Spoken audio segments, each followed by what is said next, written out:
விவசாயத்துறை நண்பர்களுக்கு வணக்கம். இப்போ நம்ம இந்த வீடியோவில் என்ன பார்க்க போகிறோன்னா, சும்மா சின்ன கான்செப்ட் தான். ஒன்றும் இல்லை, இந்த இப்போ வண்டிலாம் வச்சுருக்கோம்ல, இப்போ வண்டி வச்சுருந்தாவே ரெகுலராக வாட்டர் வாஷ் பண்ணுவாங்க.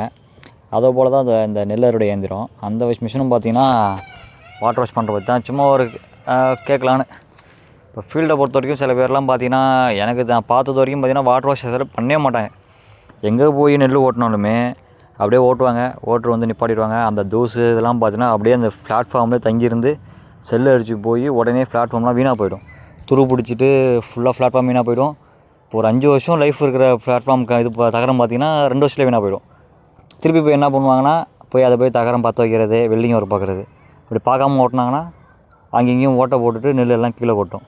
அதான் நடக்கும். இப்போ அதையே வந்து இப்போ நான் என்ன பண்ணுவேன்னா, இப்போ ஒரு ஃபீல்டுக்கு ஒரு ஏரியாவுக்கு போகுதுனாவே வண்டி திருப்பி வந்து வாட்டர் வாஷ் பண்ணிவிடுவேன். அது வாட்டர் வாஷ் பண்ணிடணும். அது பண்ணால் தான் இங்கே இருக்கிற டஸ்ட்டு ஃபுல்லாக வெளியே வரும்.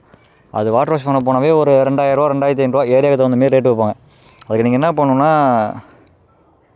வீட்டிலே மிஷின் வாங்கி வச்சுக்கலாம். ஒரு 10,000 அதுக்கு இப்போ இது பண்ணி ஒரு 10,000 பண்ணால் ஒரு நல்ல மிஷின் வாங்கிக்கலாம். நம்ம மட்டும் ஒரு 2 மாதம் ஃபீல்டு ஓடுதா ஒரு ஏரியாவில், அப்படியே வீட்டுக்கு வரோமா, நம்ம அப்படியே வீட்டில் மிஷினை போட்டு அப்படியே நம்மளே அப்படியே அடிச்சிக்கலாம், க்ளீன் பண்ணிக்கலாம் சுத்தமாகவே. அப்படி க்ளீன் பண்ணியிருந்தால் பிளாட்ஃபார்ம்லாம் எதுவும் நல்லாயிருக்கும், எல்லாமே ஒன்றாகாது. இந்த தூசு இதெல்லாம் சண்டாது. பிளாட்ஃபார்மும் கரெக்டாக செல் அடிக்காமல் துரு பிடிக்காமல் அப்படியே இருக்கும்.